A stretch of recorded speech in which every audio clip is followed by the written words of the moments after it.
Hello and welcome back to my YouTube channel. If you are new for this YouTube channel, I'm Lammy from Lammy YouTube, and in this tutorial, I'm going to teach you Emerging Technology Chapter 3, which is called Artificial Intelligence.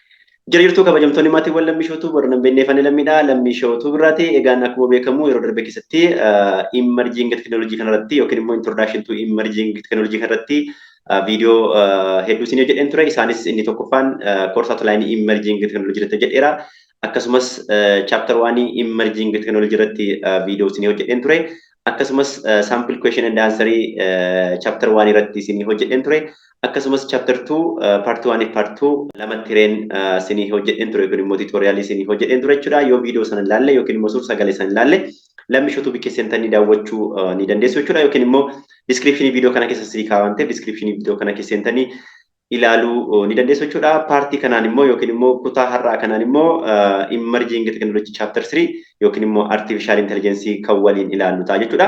Egaan Chapter 3 kun yookiin immoo Artificial Intelligence kun bal'aa waan ta'eef yookiin immoo baay'ee guddaa waan ta'eef kutaa sadiitti hiree qoodee isin dhiyeessuun barbaada jechuudha. Kanaaf innichi kun yookiin immoo suur sagaleen kun yookiin immoo tutorialiin kun Artificial Intelligence part 1 jechuudha. Part 2 part 3 illee yeroo dhiyoo keessa hojjedheen post ni godha waan ta'eef akka obsaan eegdan jechuun barbaada. Gaafan viidiyoo sana hojjedhee as description viidiyoo kana jala sanii kaawwan ta'eef asumaan illee seentanii argachuu ni dandeessu jechuudha. Yookiin immoo akka gaafa viidiyoon sun gadhiifamu notification isin qaqqabuuf yookiin immoo viidiyoon lammishootu birraa gadhiifamu hundi akka jalqaba isin bira ga'uu barbaadan immoo lammishootu kana subscribe gochuutiin akkasumas immoo erga subscribe gootanii mallattoon bilbilaa jirti yookiin immoo mallattoon beelii jirti mallattoo bilbilaa sanatti buutanii all kan jedhu jira. All sana gaafa filattanii viidiyoon YouTube channel kanarraa gadhiifamu hundi jalqaba dhufee isin bira gaha jechuudha. Haala kanaan viidiyoo hafan yookiin immoo viidiyoo Emerging Technology kanarratti isin hojjechaa jiru kanneen hafan illee haala kanaan argachuu ni dandeessu jechuudha.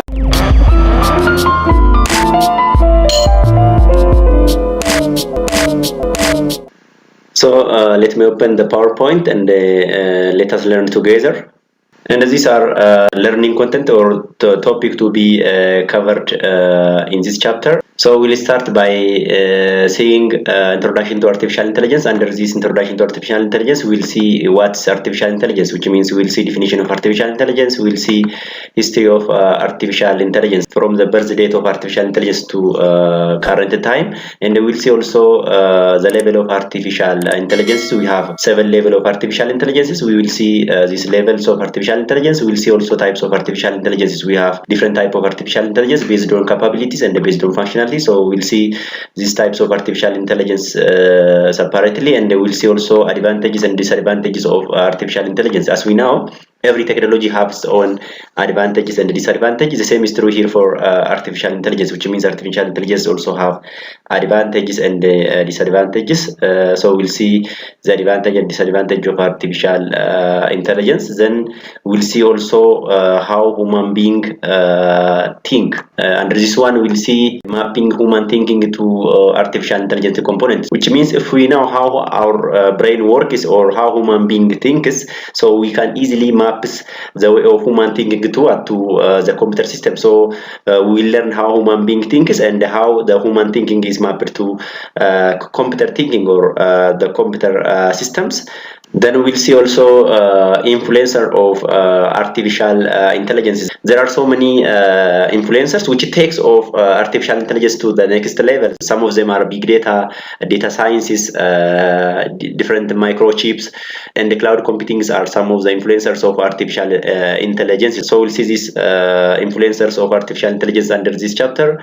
Next to that, we'll see also application of artificial intelligence. This artificial intelligence can be applied to every area in our life. So we'll see the application of artificial intelligence in agriculture, in education, in entertainment, in gaming, in marketing, and so on. Next to that, we'll see also artificial intelligence tools and platforms. There are so many artificial intelligence tools and platforms. So these are some of the topics which can be discussed under these chapters or within this this video. Kana jechuun chapter kana keessatti waa'ee artificial intelligence baranna. Kanaafu introduction to artificial intelligence irraa eegalla. Introduction to artificial intelligence irraa eegalla. As jalatti maal ilaalla? Definition artificial intelligence ilaalla yookiin immoo hiika artificial intelligence ilaalla. Akkasumas immoo history of artificial intelligence seenaan isaa eessaa ka'ee eessa akka ga'e bara kam akka eegale eessatti akka eegalee fi baroota darban keessa artificial intelligence sadarkaa maalirra ture har'a immoo maalirra jira kan jedhu ilaalla jechuudha. Itti aansee level of artificial intelligence ilaalla. Artificial intelligence kun levelii 7 qaba. Levelii 7 isaa kana ni ilaalla jechuudha yookiin immoo stage artificial intelligence ilaalla. Akkasumas artificial intelligence kun type yookiin gosa adda addaatu jira. Based on functionality yookiin immoo hojjetu irratti hundaa'ee artificial intelligence bakka baay'eetti qoodama. Akkasumas immoo capability yookiin dandeettii irratti hundaa'ee illee artificial intelligence categorizing ta'a. Kanaafuu gosa kana ni ilaalla jechuudha. Itti aansee advantages and disadvantages of artificial intelligence jedha. Kana jechuun faayidaa fi miidhaa artificial intelligence ilaalla. Akkuma beekamu teknooloojiin kamuu akkuma faayidaa qabu miidhaas ni qaba.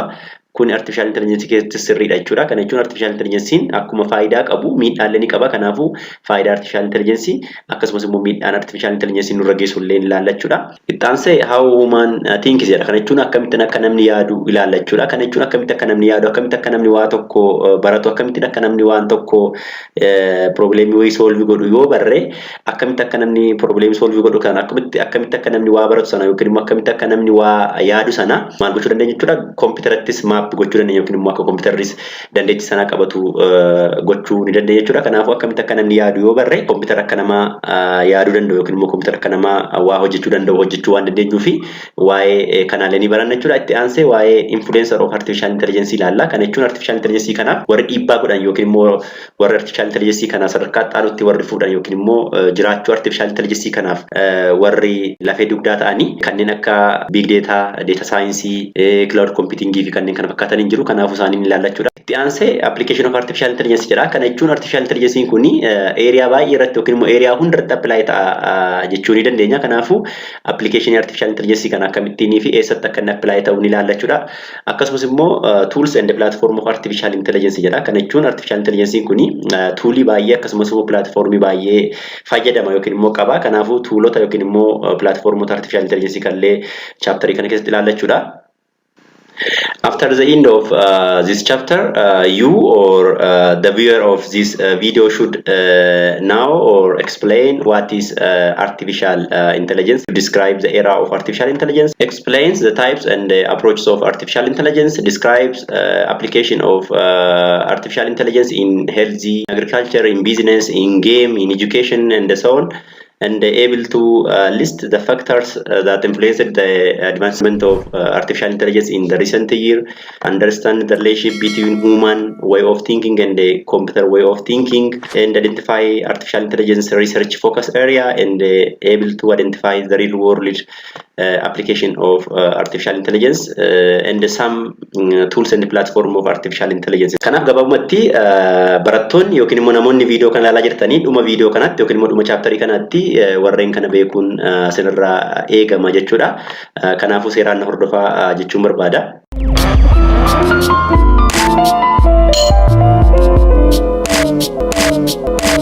And when I come to definition of artificial intelligence comes from two words, the artificial and intelligence. So when we see artificial or when we say artificial, it is man-made or it is synthetic. And when we see intelligence, intelligence means thinking power or ability to learn or solve problems, which means a machine or a device or a computer system which able to learn, which able to solve a problem is called intelligence or intelligent system. So artificial intelligence is man-made man-made thinking power, which means something that is made by human beings and if able to think, able to solve problem and able to learn from the environments and from the experiences, we can call as artificial intelligence. Kana jechuun artificial intelligence kuni word lamarraa dhufe isaanis artificial kan jedhuu fi intelligence kan jedhurraa dhufe. Artificial jechuun man-made yookiin immoo nam-tolche jechuudha. Intelligence jechuun immoo kan dandeettii waa yaaduu qabu,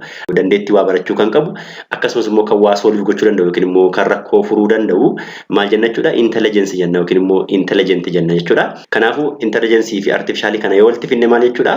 device yookiin immoo computer system namaan uumame yookiin immoo harka namaan hojjetame kan maal gochuu danda'u jechuudha, kan yaaduu danda'u, kan waa barachuu danda'u, kan problem solve gochuu danda'u, kan waa reason gochuu danda'u maal jennee waamna jechuudha, artificial intelligence jennee waamna jechuudha. So we can define artificial intelligence as a branch of computer science by which we can create intelligent machine which can behave behave like a human and think like human and able to make a decision like human beings. Artificial intelligence is a branch of computer science in which its main goal is to create intelligent systems or intelligent machines which can behave like human beings. Kana jechuun artificial intelligence kun branch computer science ta'eeti kaayyoon isaa maal jechuudha, intelligent machine yookiin immoo maashinii waa barachuu danda'u, maashinii waa hojjechuu danda'u, maashinii problem solve gochuu danda'u yookiin immoo device yookiin sistema yaaduu danda'u hojjechuudha jechuudha. Akkamitti akka namaatti kan waa hojjechuu danda'u hojjechuudha jechuudha kaayyoon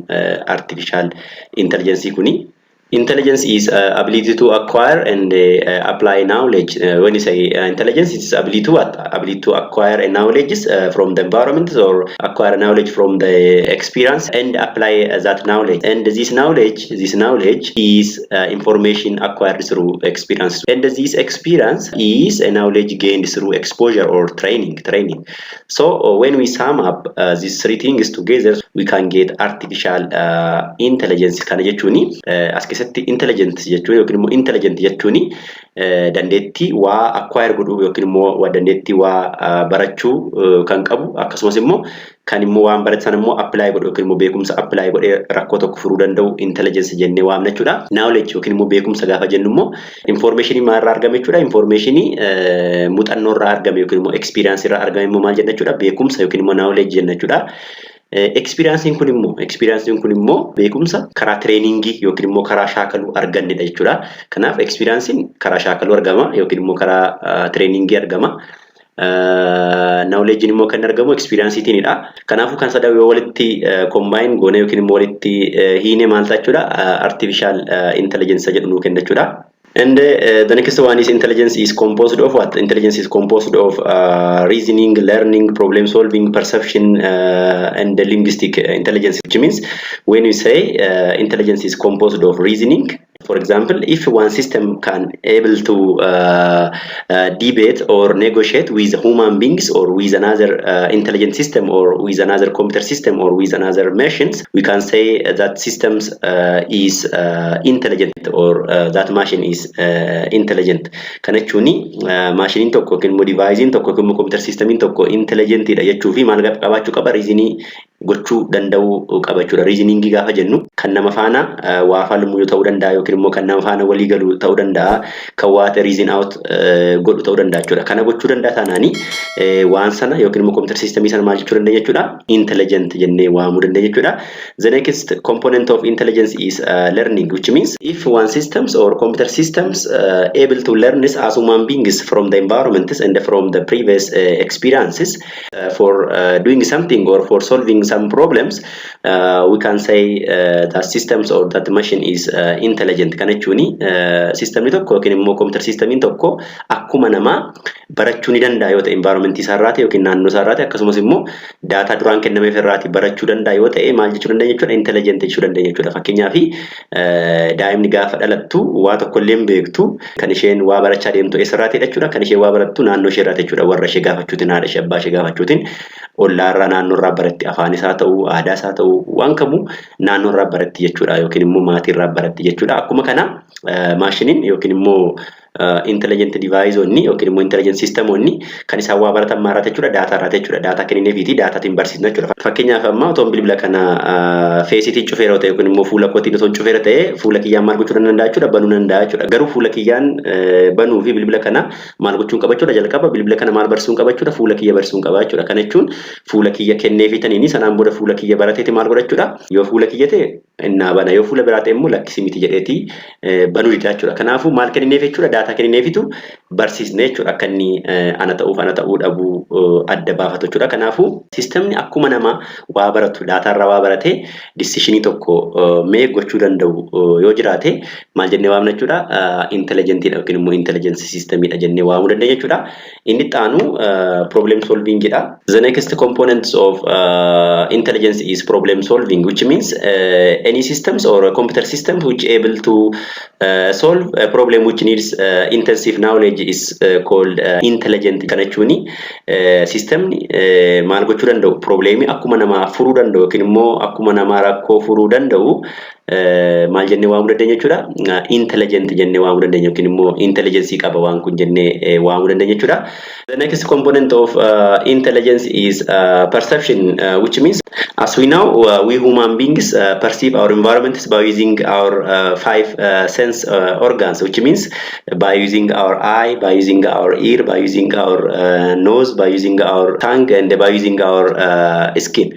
So if the computer systems able to perceive the environments and take some actions, we can call it is intelligent. Kana jechuun akkuma beekamu dhalli namaa kan inni environment keenya perceive goonu maali jechuudha qaama miiraa shanan keenyaani. Qaamni miiraa shanan keenya suni ija, gurra, funyaan, arraba fi gogaa keenya jechuudha. Ija keenyaan ilaalleeti waa tokko goona, gurra keenyaan dhageenya, arraba keenyaan dadhabnaa, funyaan keenyaan suunfannaa, gogaa keenyaan tuttuqna jechuudha. Akkuma kana akkuma nuti ija keenya waa laallee waa murteessinu akkasuma computerlee sensorii adda addaa fayyadamee maal godha jechuudha environment isaa perceive godha jechuudha. Kanaafuu computer environment isaa perceive gochuu danda'u yookiin immoo systemni environment isaa perceive gochuu danda'u maal jennee waamna jechuudha intelligence jennee waamna jechuudha. And the last components of intelligence is linguistic or linguistic intelligence, which means if one computer system able to talk with human beings or able to understand this what we talk or human language or natural language like Afaan Oromoo, English, Amharic and so on, we can call as that system is intelligent or that system is intelligent systems. Kana jechuun computer tokko yookiin immoo computer systemiin tokko yookiin immoo robotis ta'uu danda'a yoo afaan nuti dubbannu kana afaan uumamaa programming language otoo hin taane human language yookiin immoo afaan uumamaa dubbachaa jiru kana fakkeenya afaan Oromoo ta'uu danda'a, afaan Ingiliffaa ta'uu danda'a, afaan Amaariffaa ta'uu danda'a, afaan Guraagee ta'uu danda'a, afaan Arabaa ta'uu danda'a.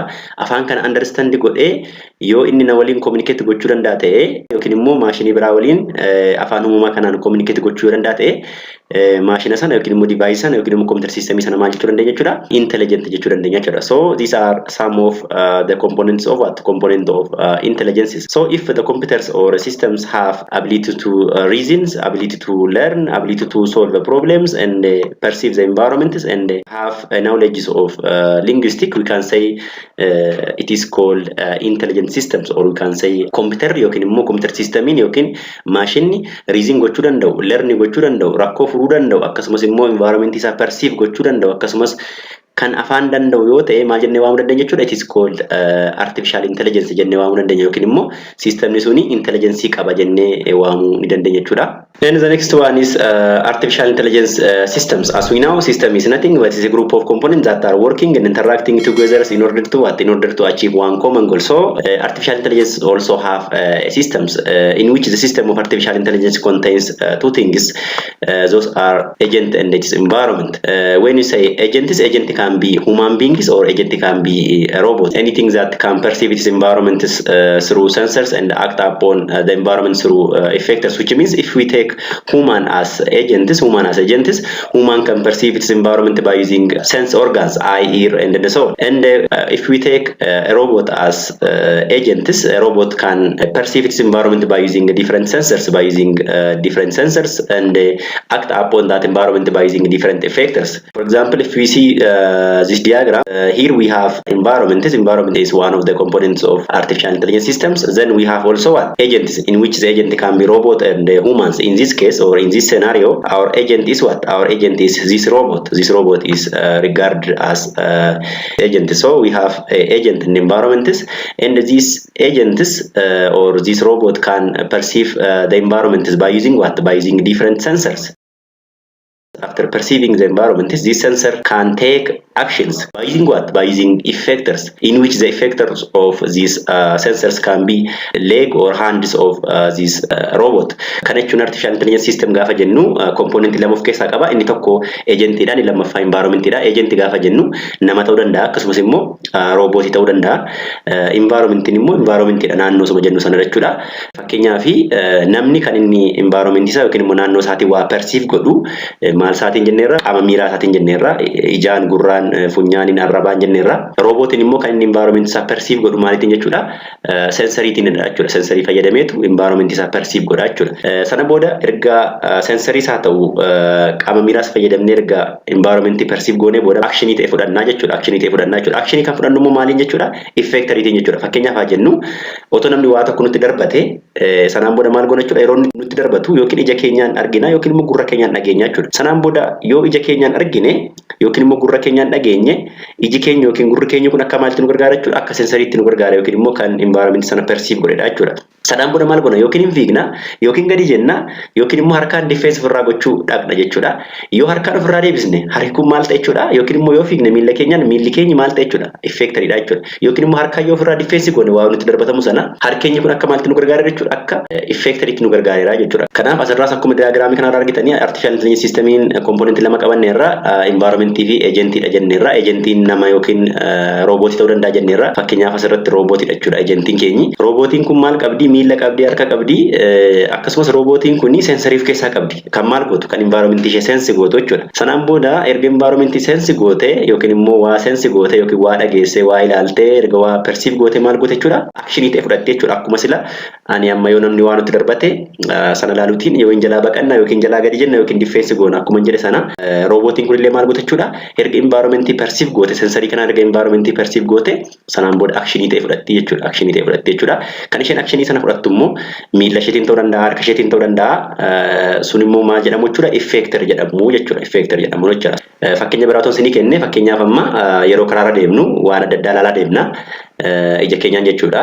Gurra keenyaanis waan baay'ee dhagaa deemna. Akka carraa ta'e otoo namni tokko karaatti nutti dhufe sanaan booda nama sana ija keenyaan ilaalla. Nama sana yoo beekna ta'e fakkeenyaaf maal godha jechuudha? Nama sana hin dubbisna miti. Kan nuti dubbisnu maaliin? Yookiin ija keenyaan nyaaraan dubbisnaa yookiin harka keenyaan dubbisnaa yookiin immoo itti buutiin dubbisnaa jechuudha. Kanaafuu iji keenya kun maal godha jechuudha? Kan environment sana perceive godhedha jechuudha. Yookiin immoo waan sana kan adda nuuf baasedha jechuudha. Iji keenya jalqaba ilaala, sanaan booda sammuutti erga, sammuun immoo analyze godheeti beekamuun beeku jedhee analyze godha. Yoo namicha kana hin beekna ta'e erga sammuun nan beeka yoo jedhee nama sana dubbisna jechuudha. Kan nuti dubbisnu harka keenyaani fakkeenyaaf. Yoo nuti harka keenyaan dubbisnu harka keenya akka maalitti nu gargaara jechuudha?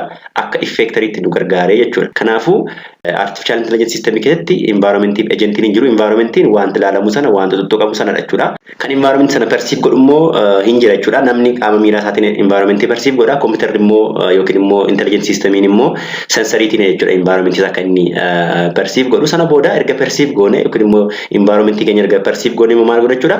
Actionii ta'e fudhannaa jechuudha. Akkuma ammani yoo nama sana hin beekne ta'e hin dubbisna akkuma jedhe sana, yoo hin beekne ta'e immoo bira darbinee deemna akkuma jedhe sana. Erga iji keenya waa argee, erga gurri keenya waa dhagee, erga arrabni keenya waa dhandhame, erga funyaan keenya waa suunfate maal godha jechuudha? Actionii ta'e fudhannaa jechuudha. Actionii sana immoo kan fudhannu maaliin jechuudha? Effectoriitiin jechuudha. So in general we have two artificial intelligence system components, in which the first one is agents and the second one is environment. The next one is a high profile example of artificial intelligences. We have so many example of artificial intelligences. The first one is autonomous vehicles such as drones and the self-driving car, which means today we have so many autonomous vehicles. When you say autonomous, it is nothing but it is self-controlling. Autonomous means self-controlling. So there are so many self-controlling vehicles like drones and self-driving car, or a car which does not need drivers. Kana jechuun bara kana vehicle yookiin immoo droonii ta'uu danda'a, konkolaataa ta'uu danda'a, kan ofiisaa of control godhu autonomous vehicle jennee waamna. Examplein warreen akka droonii faatii, warreen akka konkolaataa ofiin deeman jechuudha. Kanaaf bara kana konkolaataan akkasumas drooniin nama malee socho'u hin jira jechuudha. Fakkeenyaaf self driving car ta'uu fudhannee, self driving cariin kun ofumaa deema malee maaliin barbaadu jechuudha? Shifeera yookiin immoo nama oofu yookiin immoo nama konkolaachisu hin barbaadu jechuudha. Kanaaf waan akkasii kun maal jechuudha? Fakkeenya artificial intelligence jechuudha. jechuudha. The next example of artificial intelligence is a medical diagnosis, which means there are so many intelligent devices or artificial intelligent systems which are used in the area of healthy care for diagnosing the problem of the patient or the patients, which may be internal or external. Kan jechuun bara kana naannoo area healthiitti kan fayyadamnu yookiin immoo naannoo yaalaatti kan fayyadamnu maaltu jira jechuudha. Intelligent systemiin kan rakkoo nama internalisaas ta'uu danda'a, externaliis ta'uu danda'a, bakka dhibama qabu yookiin immoo bakka dhukkuba qabu kan baasuu danda'u. Akkasumas immoo probleemii adda baasuu qofa otoo hin taane hanga sarjarii gochuutti yookiin immoo haga nama opereeshinii gochuutti kan gahan illee artificial intelligence systemiin yookiin immoo systemiin akkasii ni jiru jechuudha. Kanaafuu example of artificial intelligence jennee waamuu ni dandeenya jechuudha.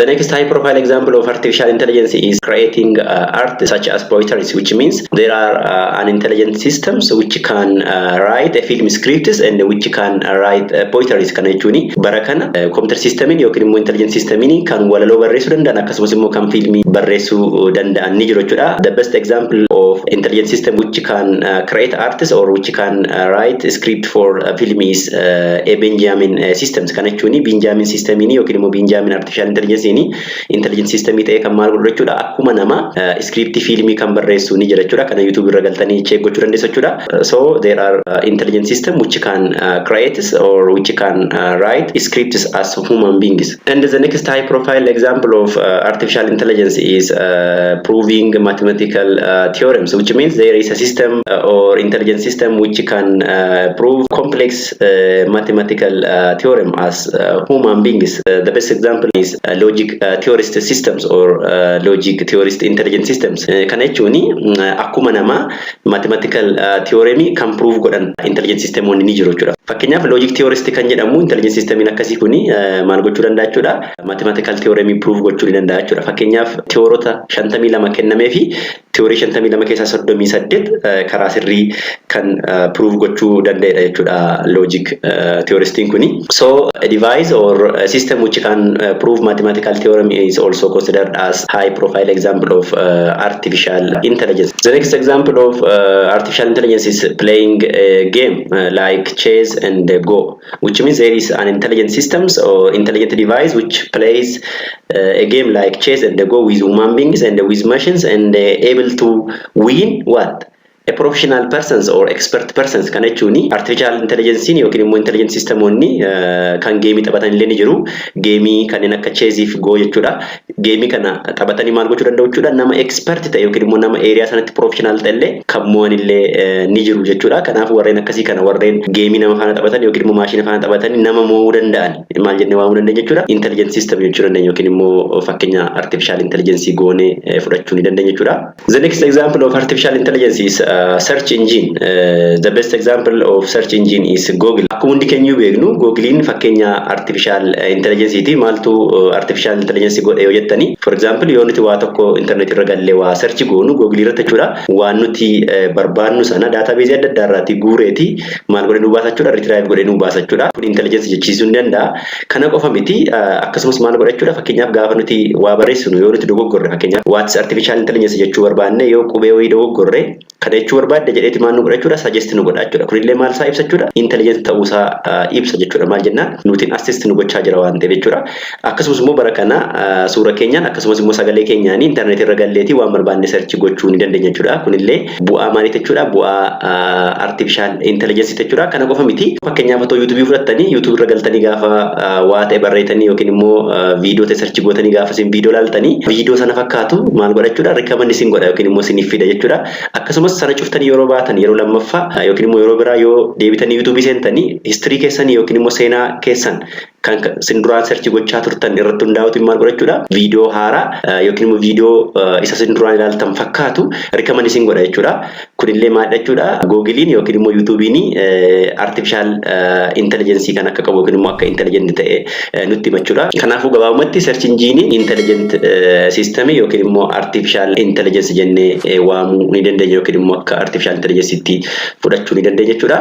The next high profile example of artificial intelligence is online assistants, or we can call as digital assistants. So currently there are so many online assistant or digital assistant which can understand human language or which can talk talk with human and help human beings like Siri, Cortana, Google Assistant, Google Now, Chatbot, and so on are some of the online assistants or digital assistants which may help users or which may help or assist human beings. Kana jechuun bara kana digital assistant yookiin immoo online assistant kan nama waa assist godhanii ni jiru jechuudha. Fakkeenyaaf Siri waan jedhamu jira. Siriin kuni intelligent system ta'e kan inni hojjetu Apple irratti, iPhone yookiin immoo iPad irratti hojjeta jechuudha. Bilbila Android biraa irratti immoo dur Google Now jedhama ture, amma Google Assistant kan jedhamu ni jira jechuudha. Kanaafuu isheetti bu'uutiin maal gochuu dandeenya jechuudha. Bilbila keenya banachuu dandeenya, cufuu dandeenya, waan barbaanne kaameraa banuu dandeenya, flash light isa banuu dandeenya, internetii banuu dandeenya, internet irratti waan barbaanne search gochuu dandeenya, waan feene gochuu dandeenya jechuudha. Maal fayyadamne digital assistant kana fayyadamne afaan keenya yookiin immoo haasaa keenya understand gochuutiin waan nuti ajajne nuuf goote jechuudha. Fakkeenyaaf yoo Android phone qabdanii yookiin immoo bilbila smartphone yoo qabattanii maal gochuu dandeessu jechuudha. Kunoo gidduu isheerra bakka circle jirtu sanatti bu'uutiin yookiin immoo qabdanii teessu sanaan booda maal sinii baasa jechuudha. Kunoo maal sin gargaaru kan jettu hin dhufti Google Assistant jechuudha. Google Assistant sanatti haasa'uutiin waan barbaanne gochuu dandeenya jechuudha. Fakkeenyaaf amma bilbila kanaan hamman kan harkisee as kanaan hagan baatirii isaa banu yookiin immoo hagan ibsaa isaa banu Google Assistant kanaanii open flashlight for me jedheeni nan ishee ajaja afaan Ingiliffaan jechuudha. Kan isheen dandeessu afaan Ingiliffaa waan taateef afaan Ingiliffaa kanatti dubbadha. Sanaan booda flashlight kiyya yookiin immoo ibsaa kiyya naa bante jechuudha. Naa cufisi jedheen cufsiisa jechuudha. Mee ilaalame jalqaba nammasiisa. Kanaaf kunoo shitti kana circletti kana qabeen ta'a dhufteetti. Hi, please open flashlight for me. Ilaala banaa jira jechuudha. Turning flashlight on. Wow, that's amazing. Flashlight kuno oto asii tuttuqin flashlight naa bane jedhee waanumatti dubbadhe qofa flashlight naa bante jechuudha. Amma immoo cufsiisuu waan barbaade maal gochuu danda'a jechuudha. Kuno amma banaa jira. Please close flashlight jedheetti jechuudha. Hi, please close flashlight. Turning flashlight off. Wow, turning flashlight jetteeti maal gote jechuudha. Flashlight bilbila kiyyarraati naa cufte jechuudha. Kana qofa miti.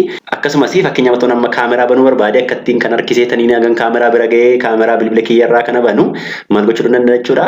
Google Assistant kana fayyadameeni kaameraa naa bani open kaameraa jedhee yookiin immoo selfie kaameraa jedheen akka isheen selfie kaameraa naa bantu gochuu danda'a jechuudha. Ammallee akkuma maan godha. Hi, please open selfie camera for me. All right, get ready. Argitan miti kun akkattiin selfie kaameraa naa bante jechuudha itti muutiin jechuudha. Haala kanaan banachuu dandeessu waan barbaadan ajajuu dandeessu jechuudha. Example ishee dhumaa tokkoon sinii dabalame fakkeenyaaf waas computer jedheetanii hiikaa computeraa natti jedhee toon gaafa dhellee hiikaa computeraa Google irra seente search gootee naaf fidde jechuudha. Waas computer. This is the definition of computer.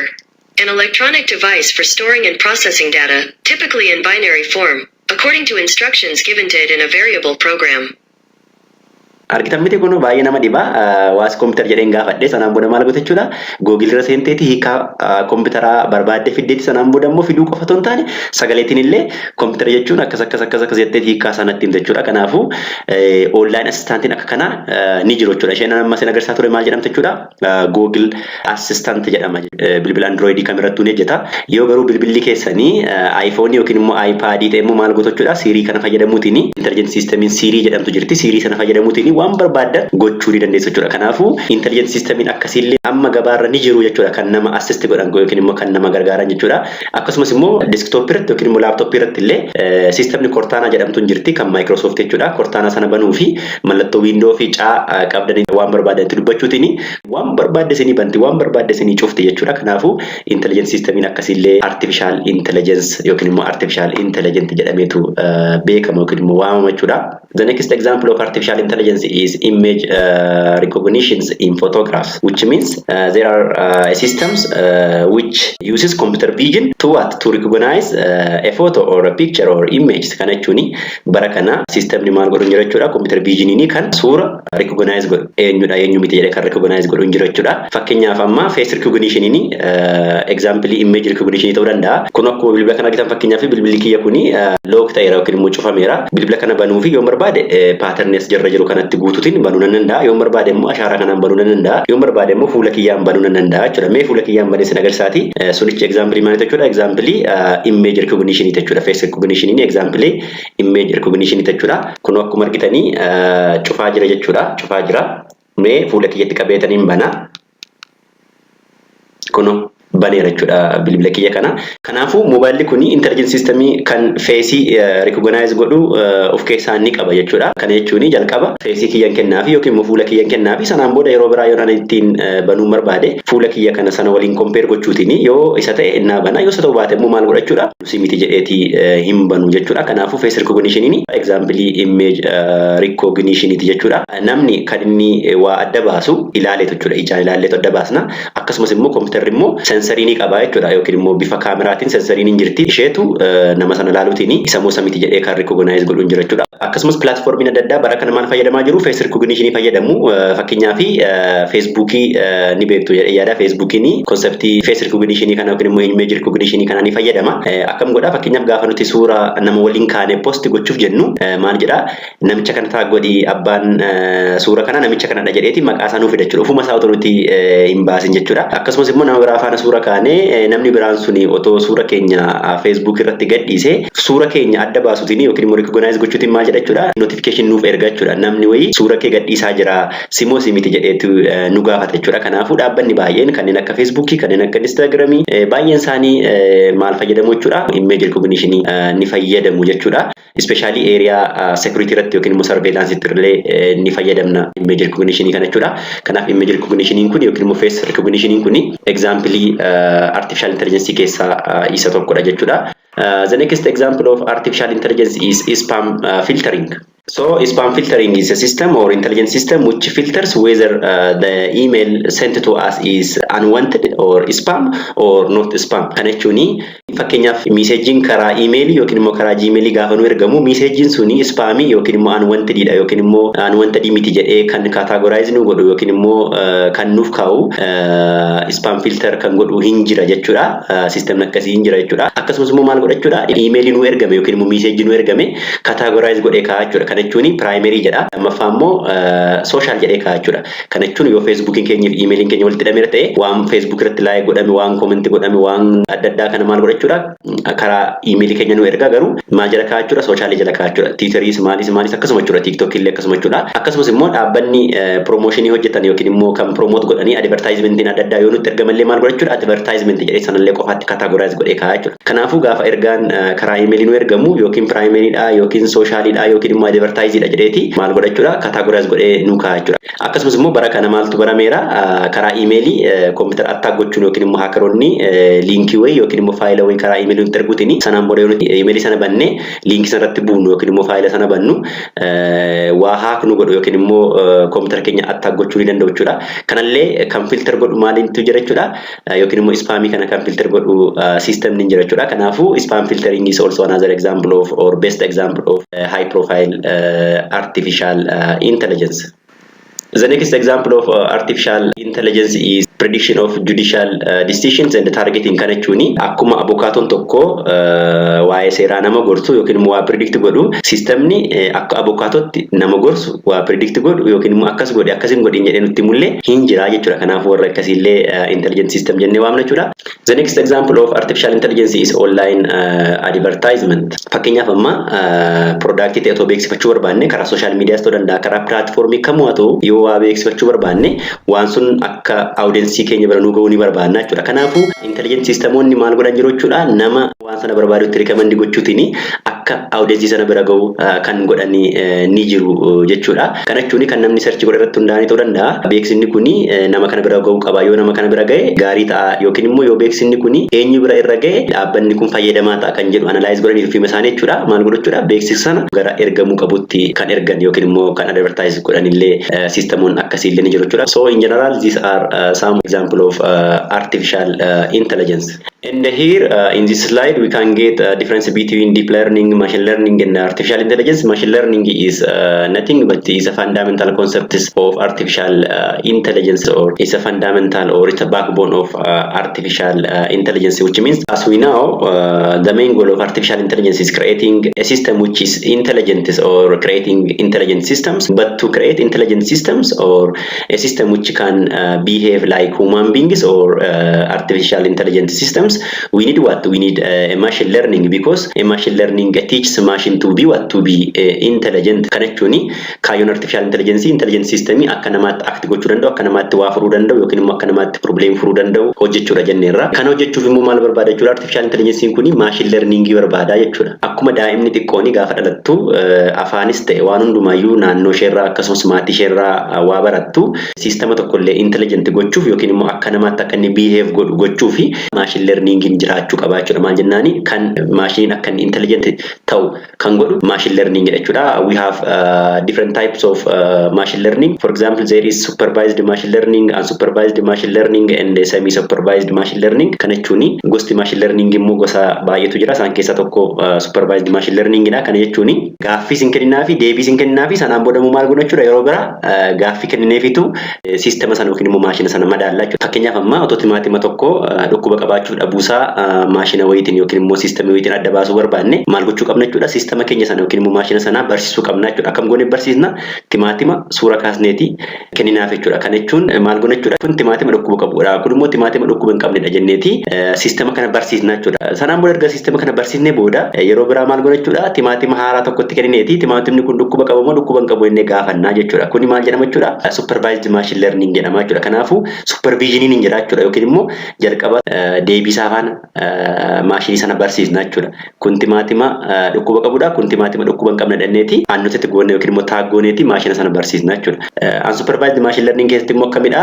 Fakkeenyaaf timaatimuu kanarratti otoo timaatima kana dhukkuba qabamuun qabu jennee predict gochuu barbaanne akka supervised machine learning gaaffii fi deebii isaatti hin kenninu maal godha jechuudha? Timaatimuu qofa kenneefiitu dhukkuba qabamuun qabu jennee gaafannaa jechuudha. Malee jalqaba kun dhukkuba qaba kun dhukkuba hin qabu jennee waan nuti barsiisnu hin jiru jechuudha. Kana jechuun maashinii matu yookiin immoo algoritmii matu ofumasaa paaternii ofumasaa baaseeti ofumasaa barateeti timaatimni kun dhukkuba qaba timaatimni kun immoo dhukkuba hin qabu jedheetu nu baasaa jechuudha. There is no supervision in case of unsupervised machine learning yookiin immoo kan barsiisu hin jiru jechuudha. Ofumasaa barata jechuudha. Inni biraan immoo semi supervised machine learning jedhama. Kana jechuun immoo partialiin supervisioniin jira partialiin immoo supervisioniin hin jiru jechuudha. Kana jechuun walakkaa daataa keenya maal goona jechuudha? Walakkaa timaatima kun dhukkuba qaba kun dhukkuba hin qabu jennee itti ilaanna. Walakkaa isaa immoo callisnee maal goona jechuudha? Sistema keenyatti yookiin immoo maashina keenyaaf ilaanna. Sanaan booda algoritmoonni fi isaanii maal goona jechuudha?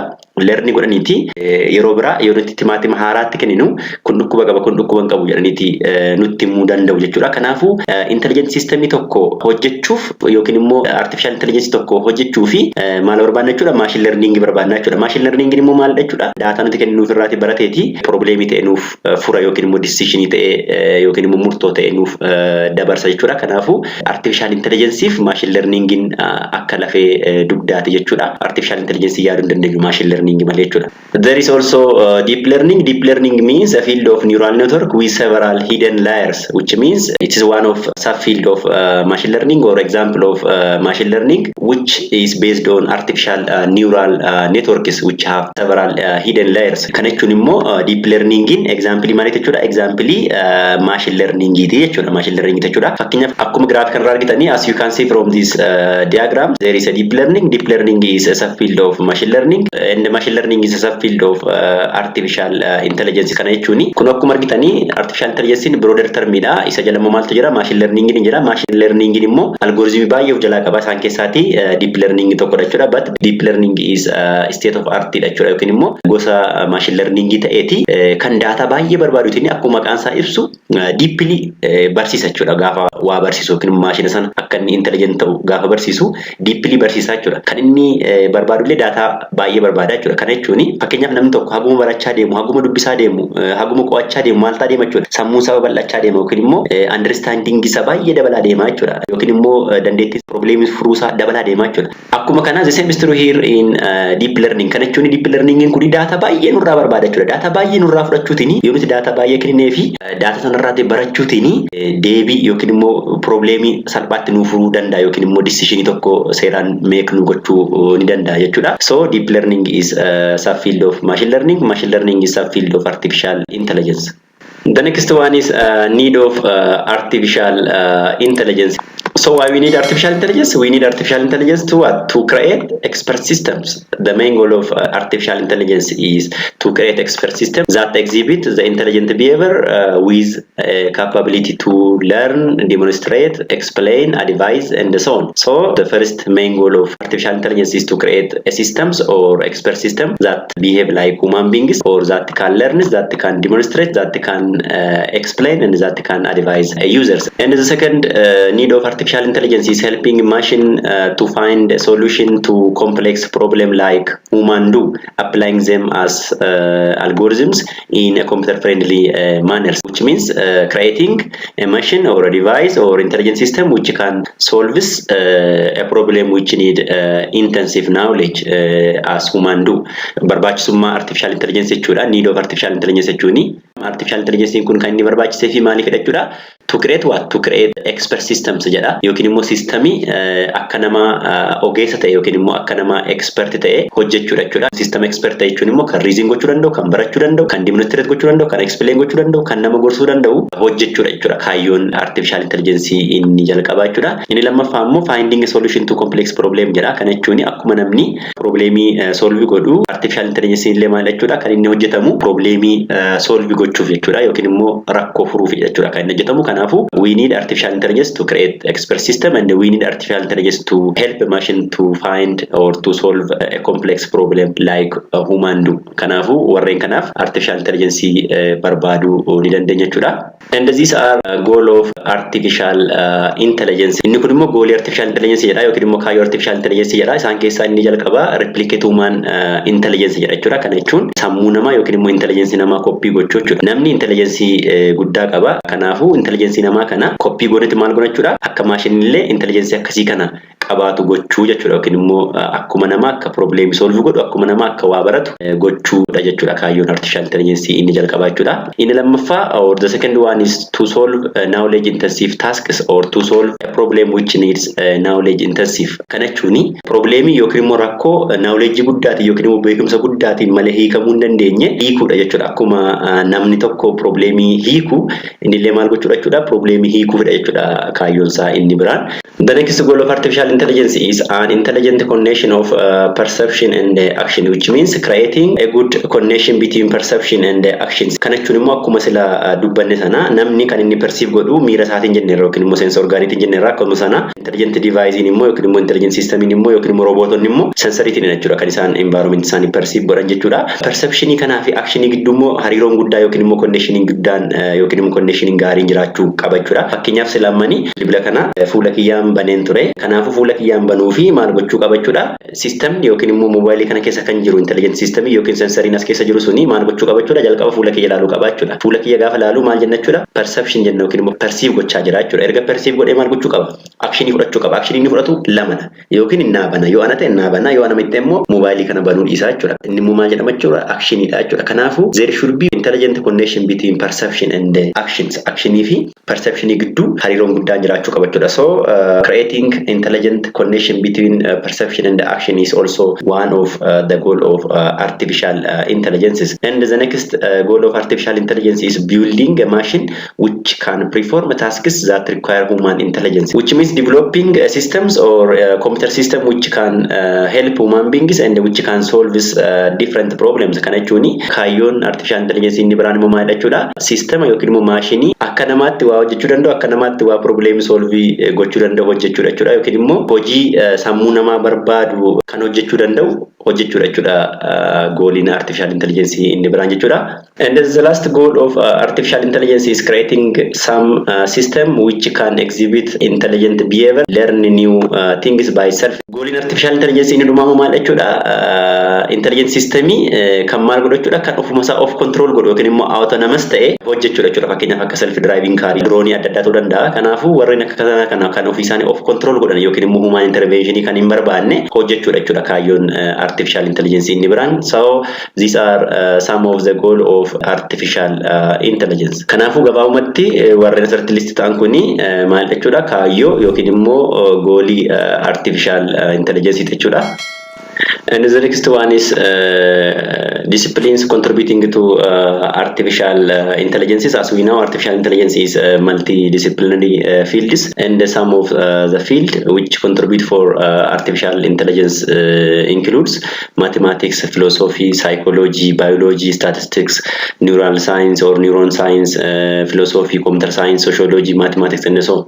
Kanaafuu system artificial ta'e hojjechuuni hojii warra computer science qofa otoo hin taane disciplinii yookiin immoo departmentii baay'ee barbaada jechuudha. For example, if we take biology, as we know, biology deals about what, or study about living and non-living things. Kana jechuun biologyni waa'ee lubbuu qabeeyyii fi waa'ee lubbuu maleeyyii qorata jechuudha. Isaan keessaa namni tokkodha jechuudha. Kanaafuu akkatti namni yaadu, akkamittiin akka namni waa perceive godhu kan qoratu biologyidha. Kana beekne jennaani akkamitti akka namni waa tokko yaadu, akkamitti akka namni waa perceive godhu, akkamitti akka namni waa ilaalu, akkamitti akka namni waa dhaga'u beekuu yoo barbaanne warra kan barbaanne jechuudha. Departmentii warra biology barbaanna jechuudha. So waan namni godhu kana jechuunis akkatti namni waa tokko, akkamitti akka namni waa dubbatu, akkamitti akka namni waa dhaga'u, akkamitti akka namni waa argu kana yoo computer barsiisuu barbaanne yookiin immoo intelligent system tokko barsiisuu barbaanne warra departmentii biology barbaanna jechuudha. Kanaafuu biologyni artificial intelligence hojjechuu keessatti maal qabachuudha?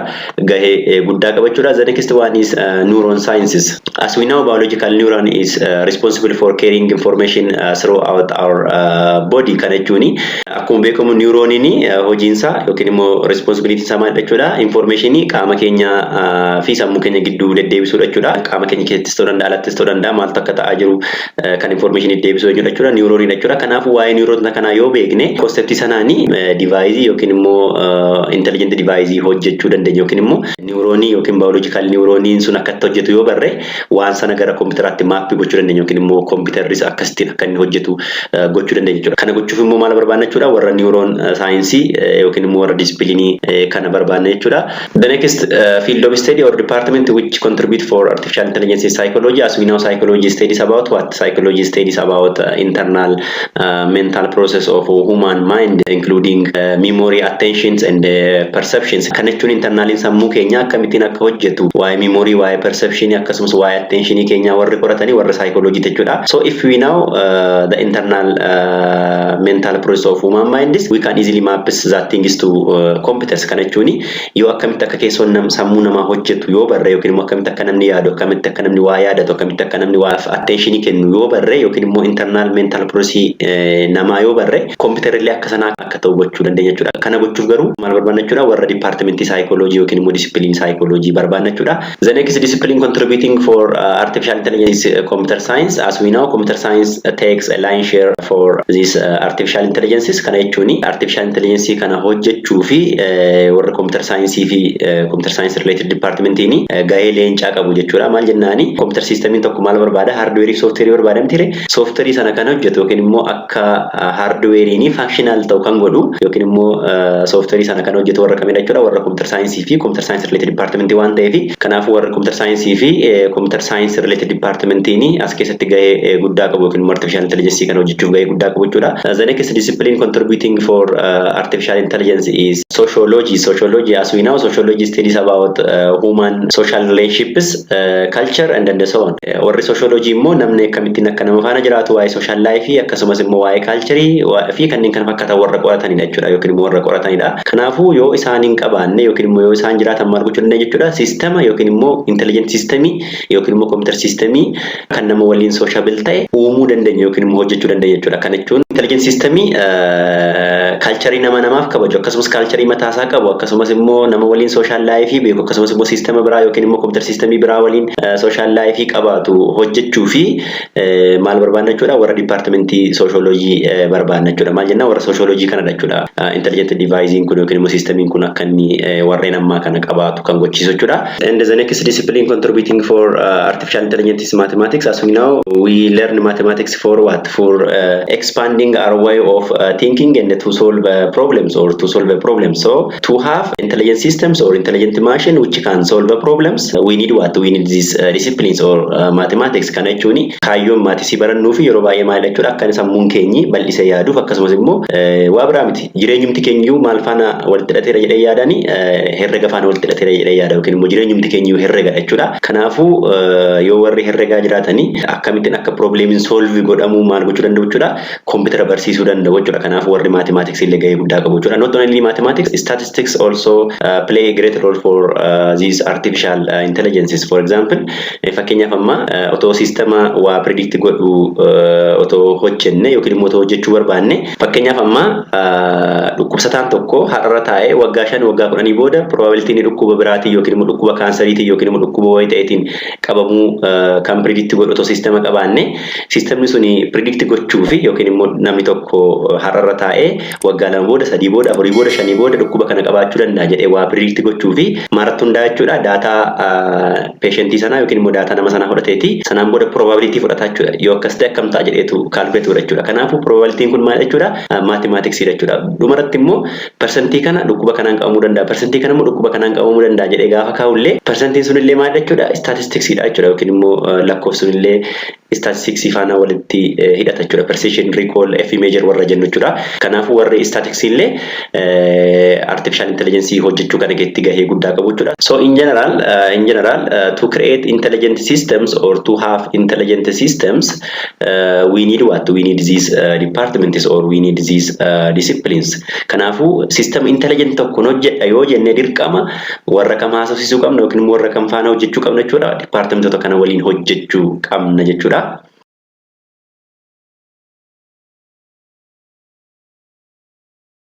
So kutaa tokkoffaa artificial intelligence yookiin immoo chapter 3 part 1 kana fakkaatu ture. Viidiyoo kana akka jaalattan viidiyoo kanarraa akka barattan abdii guddaan qaba. Akkuma beekamu paartii kana keessatti yookiin immoo kutaa kana keessatti definition artificial intelligence ilaalleerra akkasumas component artificial intelligence ilaalleerra akkasumas high profile example of artificial intelligence ilaalleerra akkasumas need of artificial intelligence fi dhumarratti discipline contributing to artificial intelligence ilaalleerra jechuudha.